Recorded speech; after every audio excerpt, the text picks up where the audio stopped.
George, did I ever tell you I once was married to a groundhog? No, you forgot to share that bit of information with me. Well, it's true. I was in Vegas and got married to a groundhog.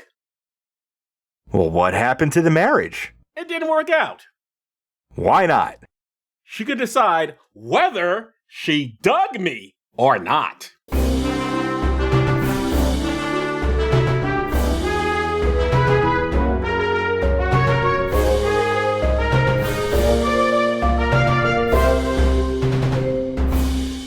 Welcome to Does This Still Work? The podcast with no wings and ass. Does this still work? I'm Joe Dixon. And I'm George Romacka. And today we're discussing Groundhog Day from 1993. And today we're discussing Groundhog Day from 1993. And today, okay, I'm done. And some historical context. First, That joke. yeah, podcasty stuff. We're excited to announce that we've joined the Creator Accountability Network. CAN is a nonprofit dedicated to reducing harassment and abuse through ethical education and a system of restorative accountability. We joined because we care about the safety and well-being of our community members. If you feel our behavior or content has harmed someone, please report it to CAN, either via the reporting form on their website, creatoraccountabilitynetwork.org, or via their hotline at 617-249-4255.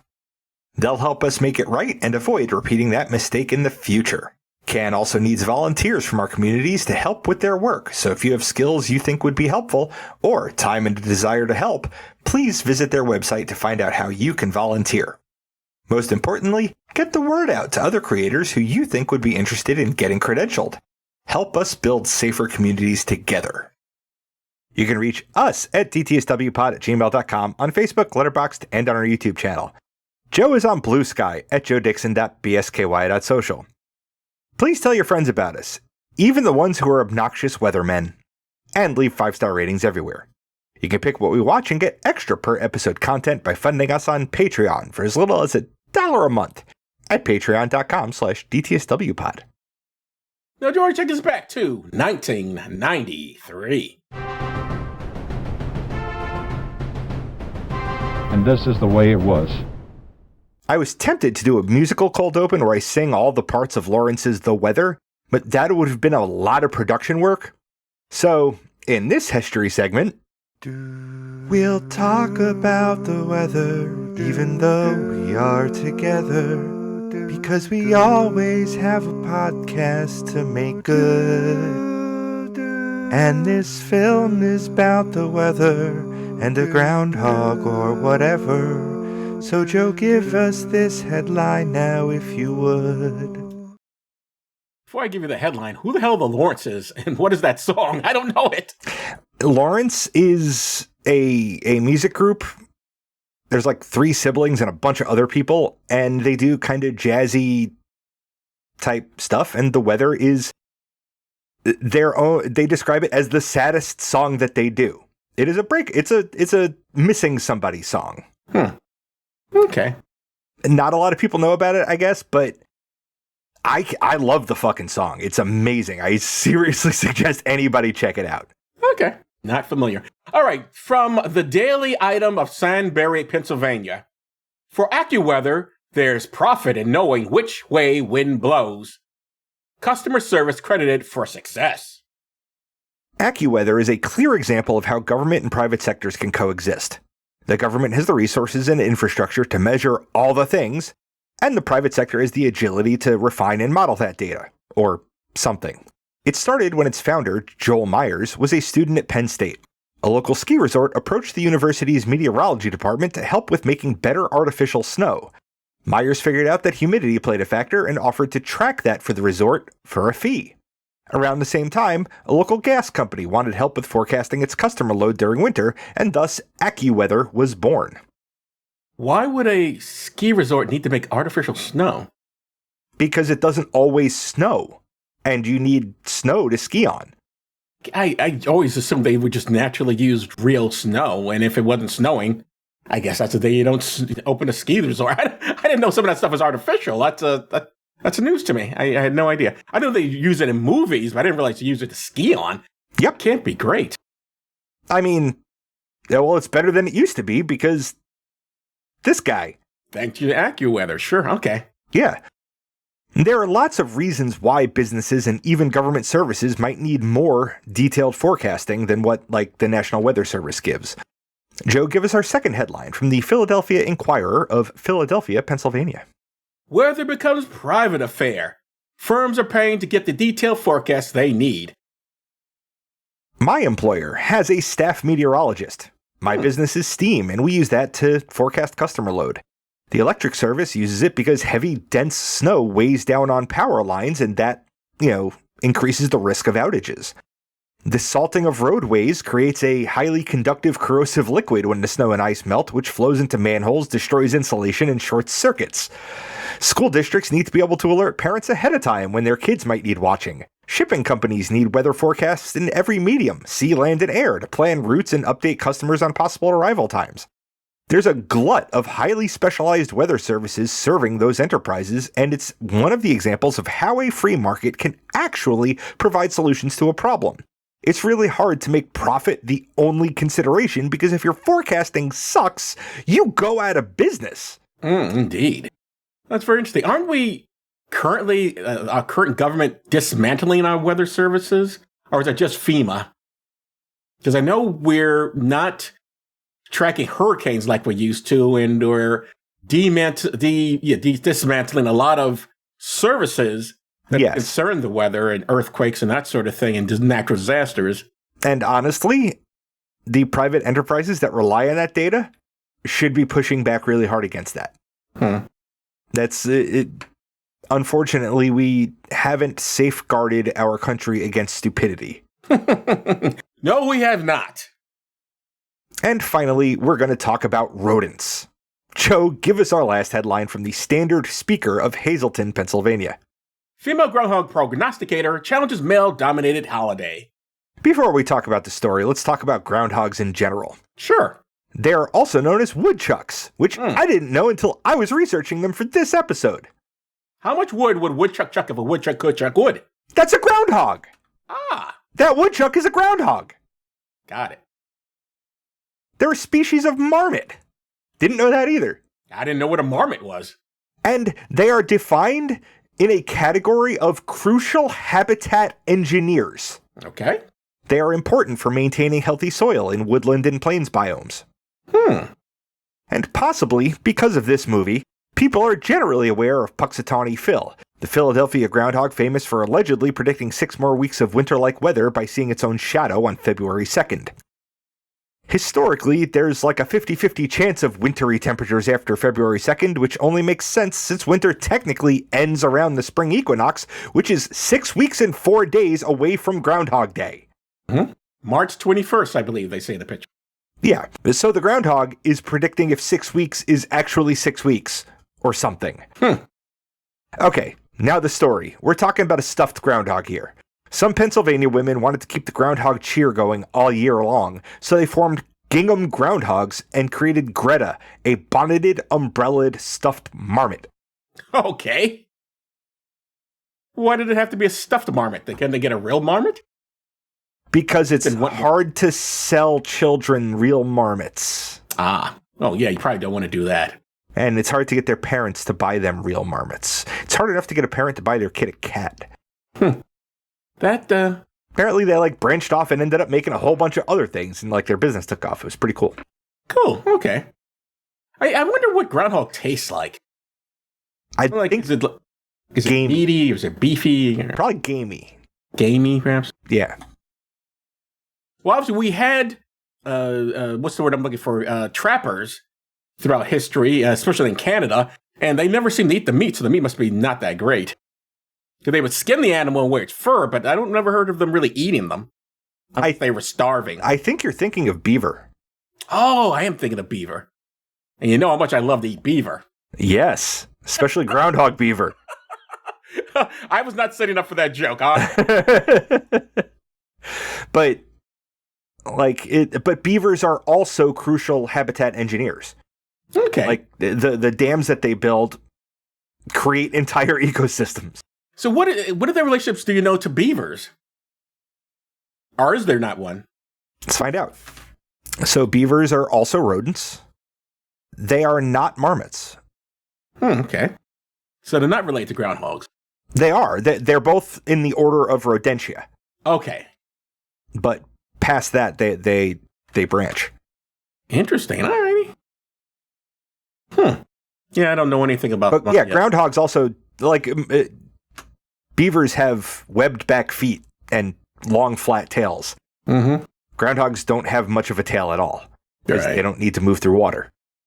Yeah, they're one of these animals that seem awfully similar that I can't quite understand why they're different. Although I guess the tail and stuff but for example, what's the difference between a rabbit and a hare? I mean, one is just bigger, right? But they're basically the same animal, aren't they? I mean, we're going off on tangent here. All right, so in Wikipedia, hares are generally larger than rabbits with longer ears and have black markings on their fur. They have 48 chromosomes and rabbits have 44. Okay, so that's the big difference. All right. So they're really not that different. Hares are precocial, able to fend for themselves soon after birth. By contrast, rabbits are altricial, being born blind and hairless. Oh, Bugs Bunny is blind? Yep. Well, I mean, when he was a baby, like baby born, hares have not been domesticated. Rabbits have. I wonder why hares can't be domesticated. It's probably those extra 4 chromosomes. I guess so. They really matter a lot. All right, Joe, let's talk about Groundhog Day. Yes, let's talk about Groundhog Day. All right, so this film was directed by Harold Ramis. And for the podcast, we've seen his work in Stripes, Analyze This, and Back to School. George and I have both seen his work in Ghostbusters and Ghostbusters 2. And I've seen his work in Caddyshack and Meatballs. And I've seen his work in Multiplicity and As Good as It Gets. And is written by Danny Rubin, whose work we have not seen in anything else. He only had 4 things in his IMDb. Okay, well, that'll probably explain it. And we didn't see those 4 things. Blurbs. IMDb says a narcissistic, self-centered weatherman finds himself in a time loop on Groundhog Day. YouTube says, history repeats itself in this inventive, side-splitting comedy. Murray, a Pittsburgh weatherman on assignment in Puxatawney, Pennsylvania, gets stuck in a comic time warp and must experience the same Groundhog Day over and over again until he learns to appreciate the little things in life. Along the way, he falls in love with his beautiful and brainy producer. Here are the characters we are going to discuss. Phil is played by Bill Murray. For the podcast, we've seen his work in Stripes, Coffee and Cigarettes, and Little Shop of Horrors. Both George and I have seen him in Ghostbusters, 1984 version, and Ghostbusters 2. And I just recently saw him in Ant-Man and the Wasp, Quantumania. I also saw him in The French Dispatch, Lost in Translation, The Royal Tenenbaums, Kingpin, Rushmore, Tootsie, Caddyshack, and Meatballs. And I've seen him in Scrooged, Zombieland, heard him in Isle of Dogs, and seen him in Zombieland Double Tap. Rita is played by Andy McDowell. And for the podcast, we've seen her in 4 Weddings and a Funeral. And I've seen her in Ready or Not, Shortcuts, and The Player. And I've seen her in Multiplicity. Film comes up a lot. We really should put it on the list at some point. I was thinking about that when I was putting this together. Larry is played by Chris Elliott. And for the podcast, I've seen him in There's Something About Mary and Kingpin. And I've seen him in The Abyss. I'm surprised you never saw There's Something About Mary. That seems like a comedy would be up your alley. Yeah. Anyway, let's get into the premise of this film.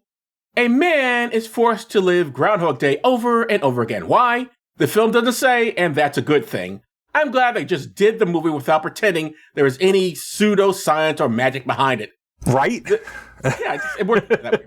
Bill Murray plays an asshole, which is appropriate since in real life he is also an asshole. But the asshole he is here is a weatherman who's not that good at his job.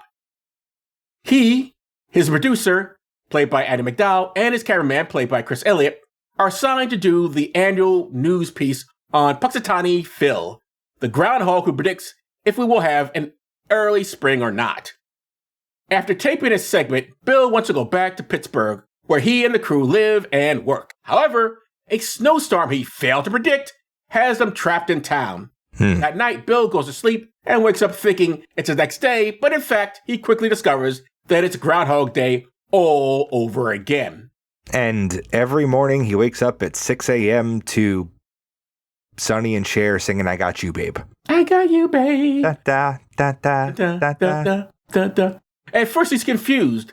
Then he's reckless. Then he decides to use his time loop to get himself laid. He even tries to get Addie McDowell in bed, but despite learning more about her each time he resets, he can't close the deal. After a while, he gets depressed. He makes several efforts to kill himself. Mm-hmm. He even kidnaps Puxatani Phil, thinking if he drives himself off a cliff with the rodent, the day will finally end. It doesn't. He just wakes up in bed as if the previous day's event did not happen. Yeah, a lot of suicide played for comedy in this one. Indeed. After a while, he just accepts his fate and generally starts to help people. He even helps a homeless man he had previously ignored. His interaction with that man, despite all his efforts, does not save that man from dying. Which he does. Mm-hmm. As he learns to like the town and the people in it, Addie McDowell starts to like him. This new man he becomes. One day, she stays over in his hotel room, nothing sexual, they just cuddle. When he wakes up, the curse is broken and Groundhog Day is finally over. George, I left a lot out. Anything you want to add? Not really. You didn't leave anything important out.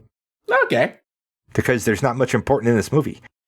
Okay, so let's get into the discussion part of our podcast. George, I ask you, my friend, how long do you think he's trapped in this time loop? Well, Joe, this man does not know how to play piano at the beginning of this movie. By the end of this movie, he is a fucking master. As somebody who has spent a significant amount of time learning how to play the piano without somebody teaching me, he's been doing that for like 2, 3, 4 years. At least, yeah. And don't forget, he also becomes an ice sculptor. Yep. Which also one does not do that quickly. One does not just dabble in ice sculpting. No. It's a lot of effort. I'm going to say probably close to like 50 years. I'm going to say something like that. He's been there for a really long time to learn all these skills, meet all these people, and he keeps resetting, and he has to re-meet them again, and then re-meet this new person who's I guess not really new, but you know what I mean. Yeah. Yeah, so I'm going to say at least a couple of decades. Definitely longer than 2 hours. Definitely longer than the movie. Less than 2 hours. This was not a 2-hour movie. This is not a 2-hour movie. You say his deeds are meaningless because they reset. Why? Well, they are, except for the last set. Right, which doesn't really reset. Because if it all works towards him becoming a better person, then I guess no. No, then no. Because it makes him a better person. Like him deciding to practice being a good person, he gets better at being a good person. What's interesting to me in the film is that since he is resetting, that means all the people around are also resetting. Mm-hmm. So there are people going through things they maybe didn't want to go through, and they have to go through it every time he goes. Yeah, but they only experience it once. Yeah, they don't know they're going through it again. It's right. Like, it's his, well, I guess technically it is his hell, but his hell is as bad as someone else's hell that we don't see. Like, yep. I don't want to keep living this day over and over again. No, like the fucking homeless guy that dies. He's got to die over and over and over again. That's true. Yes. What skill would you work on if you had to start the day again every day? Right now, fucking learning piano. God damn it. Yes. And for me, it'd probably be comedy. Something stand up to do there's a couple of shows that I performed that could have gone better. That I think if I could just do that set again and again, so I probably nailed it. Until you nail it to the point where you're delivering it without delivering it like you want to be anywhere but on that stage. Yes, that's true. And also, I would now know the audience better, have a better idea what they laugh at, and like I would kill. You'd have one really, really, really good comedy set, and then you break out of the loop, and then you suck again because you tailored it to that one specific audience. That's true. I now have the skill set after all these years of doing it, where I could do it with any audience now. What I'm referring to is I've seen this premise used a couple of times. I've seen it in a picture called Palm Springs, which I really enjoyed. I've seen it in Happy Death Day and a sequel, Happy Death Day to You. These are all very different films. I guess Palm Springs is technically another romantic comedy like this is, but it's still someone redoing their day over and over again. And then Happy Death Day, this poor woman has to redo her death every day until she figures out who murders her. And then the sequel is her friends will go through the same thing. And each time I enjoyed it. I don't know why.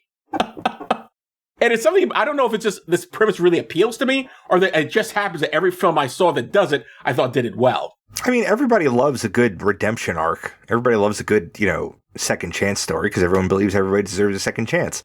Being able to identify with the protagonist in a movie like that where you get a second and third and fourth and 975,000th chance, yeah, that resonates. Yeah, maybe that's it. That's why I like it so much. Bill Murray's character laughs at Addie McDowell's character for having majored in French poetry. But isn't she a news producer? She's in the same profession as him. So why does he think her major was a waste of time? Because he's an asshole. There's always the argument I have with people like, oh, they had the wrong major and they'll make fun of people online. I'll see that online. Oh, why don't they major in this and that? Number one, you have no idea if your major is going to lead to you getting a job. Period. Doesn't matter what you major in. It's part of the problem with expecting 18-year-olds to know what the fuck they want to do with the rest of their life. But if that 18-year-old picks a major we all agree is great, there's no guarantee they're going to find work in that profession. Right. Because as we all know, a lot of professions are dying. So there's no, by the time you get out there 4 years later, will those jobs even be there? Doesn't, so you should really major in what you care about.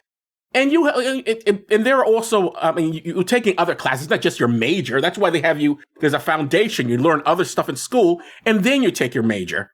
You learn all those skills, and you graduate. And sometimes you somebody could study French poetry and get a job as a producer because they have other skills that can be used to produce. You don't have to study broadcasting or production to be able to do it.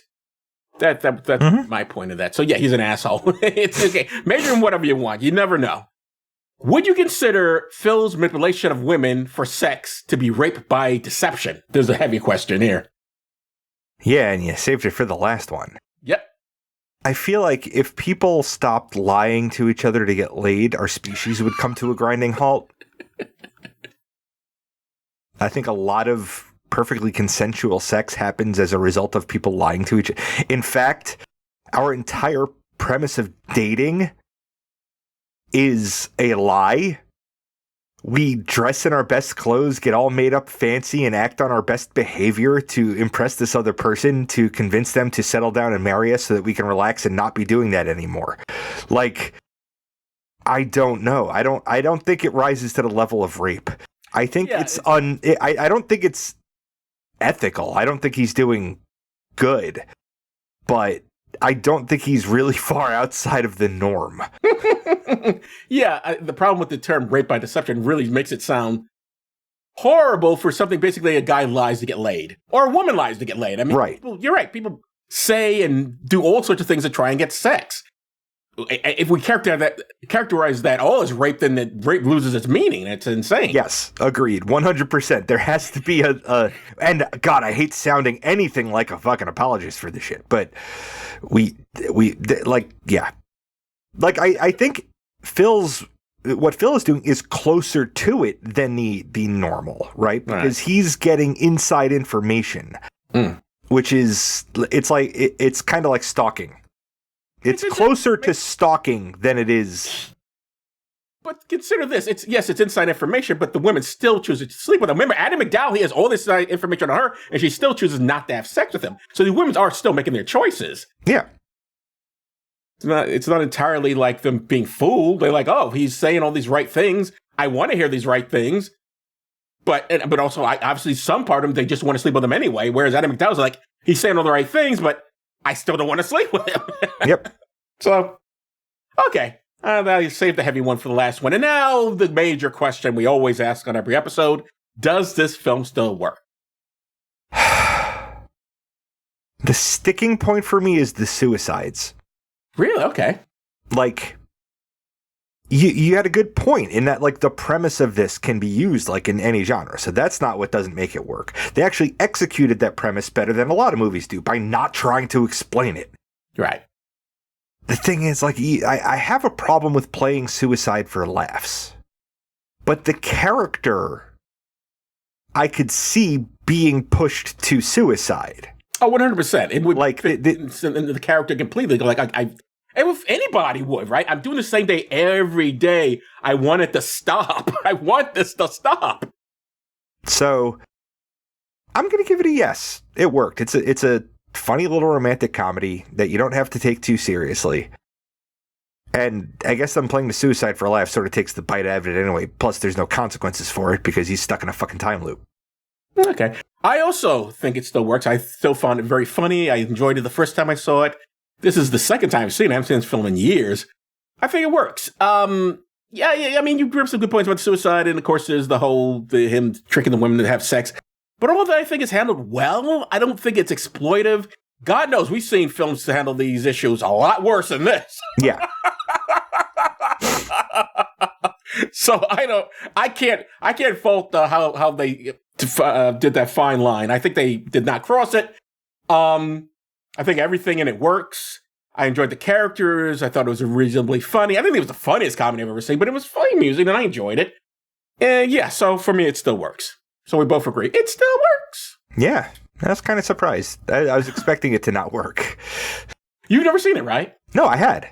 Oh, you've seen it before. But I had that sort of gut feeling because a lot of things that I've looked back on fondly have just turned out to be giant. Like I had that Mrs. Doubtfire feeling a little bit. You know, honestly, how old were you when you saw this? Do you remember? No. Because I'm just wondering if maybe you were slightly older as opposed to when you saw Mrs. Doubtfire. It came out when I graduated elementary school, so. Yeah, I think that stuff matters. Anyway, this was a Patron's Choice episode, and the poll for next month's film is already up on Patreon. The choices are And Justice for All from 1979, Poetic Justice from 1993, and Out of Justice 1991. These all very, very different pictures, I can assure you. And I'd ask what the theme is, but it's pretty fucking obvious. Yes, Justice. And Poetic Justice, her name is actually Justice. That's a Janet Jackson. That's a Janet Jackson movie. And Justice for All is an Al Pacino movie, and Out for Justice is a Steven Seagal movie. So these are all very different actors, very different performances, and very different, as I said, films. Alrighty. And for the love of God, I shouldn't say this because I know now people will vote for it. For the love of God, don't give us Out for Justice. Don't put things on the list that you don't want them to vote for. I know, but I had to keep with the Justice theme, and that's the only other one I could find. I'll do Poetic Justice. I'll do Justice for All. I don't want to see Out for Justice. I hate fucking Steven Seagal, right-wing asshole. Anyway, if you want to vote, but are not a patron, you can fix that by becoming one at patreon.com/DTSWpod. Now, George, what's up next? Next week, we'll be talking about Hidden Figures from 2016. That should be exciting, considering we've already saw that and recorded it. Yep. But the audience doesn't know that. They do now. They do now. Folks, if you knew how far ahead we do these... Well, I mean, we could tell them. We record regular episodes about 4 weeks ahead, and we record Patron's Choice episodes 11 days before they come out. Yes, unless I'm in the hospital, then we have to push right back. How many times have we been doing the show? Have I been in the hospital? 3. I'm a sickly thing. You wouldn't know it looking at me, ladies and gentlemen, but apparently... No, you look healthy as an ox. I know it's a hell of a way to end the show. Don't worry, I'm fine. Don't worry about me. Well, we're not ending the show because we have a new segment. Oh, really? Okay, what's this new segment? Listener response, because somebody wrote us an email. Excellent. And it's one of our patrons, Mountie of Madness. Joe, you want to give it a start? Oh, sure. Mountie of Madness says, George, apparently you totally can safely swim in a spent fuel pool. Right. So this is a reference to episode 306, Crooklyn, where in the history segment, I talked about the Indian Point nuclear power plant and some of the spent fuel pools possibly losing some water. And I made a joke, or Joe asked if you could go swimming in it. And I said, sure, once. But the Mountie of Madness is correct. You probably... Okay, so with the assumption that your that the things in that pool are staying contained within themselves, right? When you have fuel rods, there's like uranium oxide that used to be uranium oxide. Now it's all the things it becomes after you fission it in a cladding, right? If that cladding is intact, sure, you could go swimming in that pool as long as you're not close to the things, because water is a really good shield against radiation. And there is a safe distance at which you could be swimming. However, I wouldn't trust that those things in that pool were not leaking their radioactive contents into that water. So I wouldn't go swimming in that pool, even if technically I probably could. Yeah, okay. Although what you don't have to worry about is if you did go swimming in one of those, you don't have to worry about being made sterile because you already are. Yes. So if you already got the snip, ladies and gentlemen, you can't think of swimming in. You don't have to worry about having kids for the future because you already can't have kids. Yep. Already taken care of that. You tied your tubes. No. Well, women tie the tube. Yeah. Which that's not what happens either. Actual tying of tube.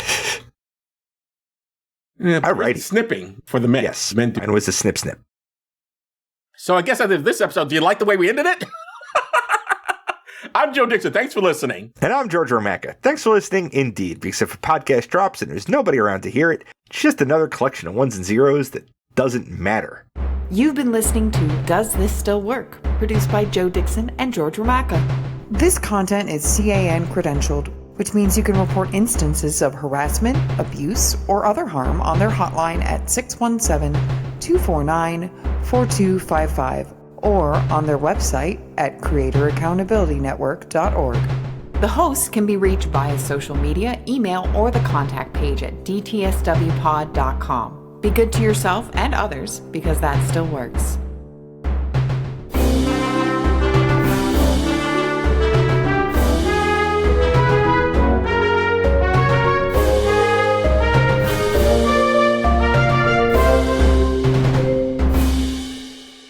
From No Stupid Questions, why are young people afraid of phone calls? From Stupid Questions, why do cartoons always show people sleeping with their night hats on? Do those really exist in real life? So, from Random Questions, and I have an answer for this, so I'll let you go first. Why does time feel faster as you go older? From No Stupid Questions, how does using OnlyFans differ from watching traditional porn in terms of what people get out of it? Back to Stupid Questions. Does waiting 10 to 20 seconds before turning the router back on actually do anything? Yeah, and finally, what is the oldest physical object you own? It says not land, but neither of us own land. Female groundhog procrastinator challenge male. Prognosticator, not procrastinator.